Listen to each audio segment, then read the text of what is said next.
తాతయ్య చెప్పిన కథ. దేవుడి వరం. పక్కింటి మామయ్య గారు అత్తయ్య గారు పసుపు బట్టలు కట్టుకొని తిరుపతికి పోతున్నారు అన్నారు పిల్లలు తాతయ్యతో.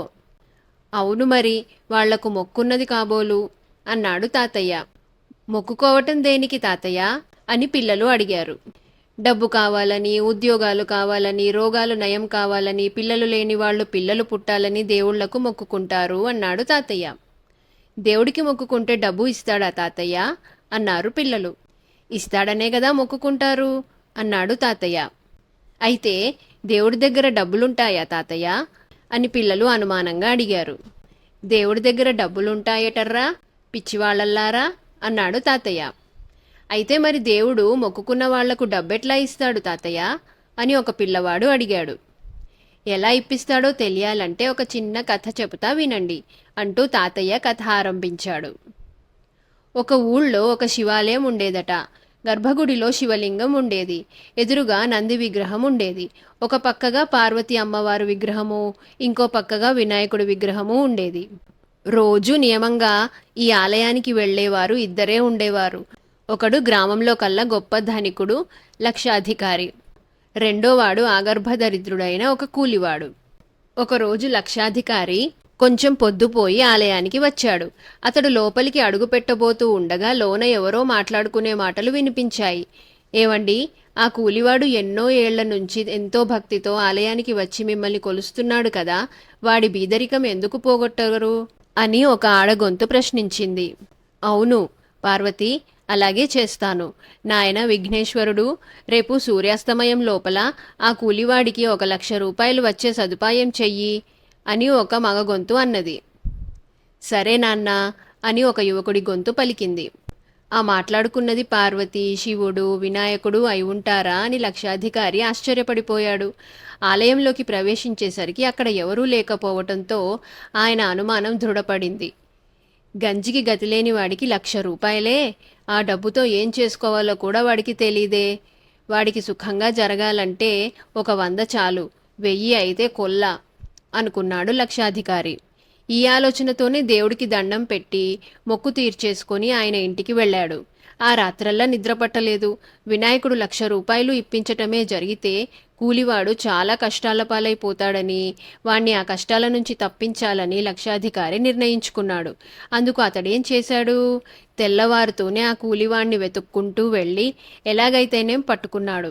పట్టుకొని వాడితో, అబ్బి, ఇవాళ నీకు దొరికే డబ్బంతా నాకిచ్చేస్తివా, నీకు 100 రూపాయలు ఇచ్చేస్తాను అన్నాడు.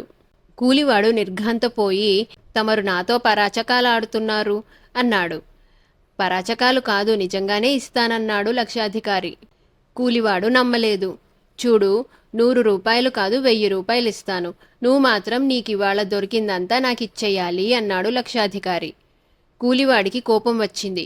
మీ డబ్బు మీ దగ్గరే ఉంచుకొని నా మానాన నన్ను బతకనివ్వండి అన్నాడు వాడు. నేను అబద్ధం ఆడుతున్నానని నీ అనుమానం. 1000 కాదు, 10,000 ఇస్తాను. నిజం. నేను కోరేదల్లా ఏమంటే నీకీ రోజు దొరికిందంతా నాకివ్వాలి అన్నాడు లక్షాధికారి.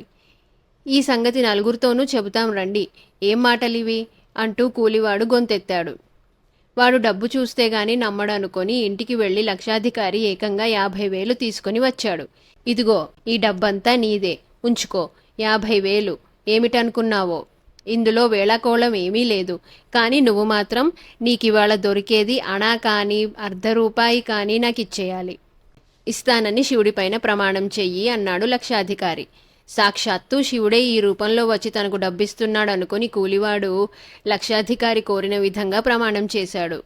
లక్షాధికారి తృప్తిపడి ఇంటికి వెళ్ళిపోయి తనకు 50,000 లాభం ఉంటుంది కదా అని గుటకలు వేశాడు. ఆ రోజు సాయంకాలం దాకా ఆగి లక్షాధికారి కూలివాడింటికి వెళ్ళి, ఏది, ఈరోజు నీకేం దొరికింది? దొరికిందంతా ఇలా ఇచ్చేయి, శివుడిపైన ప్రమాణం చేసి మాట ఇచ్చావు అన్నాడు. బాబూ, ఇవాళ నాకు ఏమీ దొరకలేదు అన్నాడు కూలివాడు. శివుడు, పార్వతి, విఘ్నేశ్వరుడు కలిసి తనను మోసగించారా అని లక్షాధికారికి అనుమానం కలిగింది.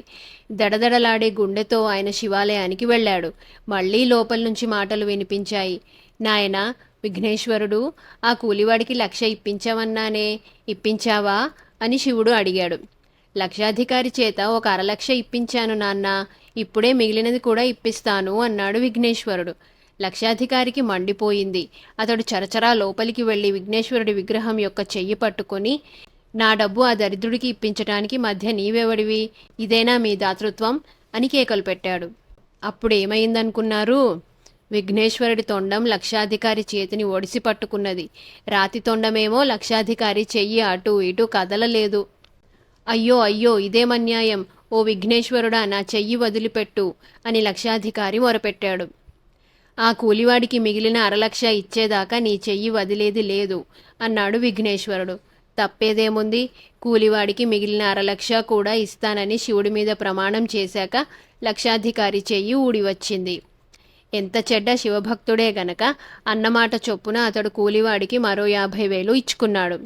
కనుక దేవుడైనా ఉన్నవాళ్ల దగ్గర నుంచి లేని వాళ్లకు ఇప్పించవలసిందేను అంటూ తాతయ్య రొండి నుంచి పొడుంకాయ తీశాడు.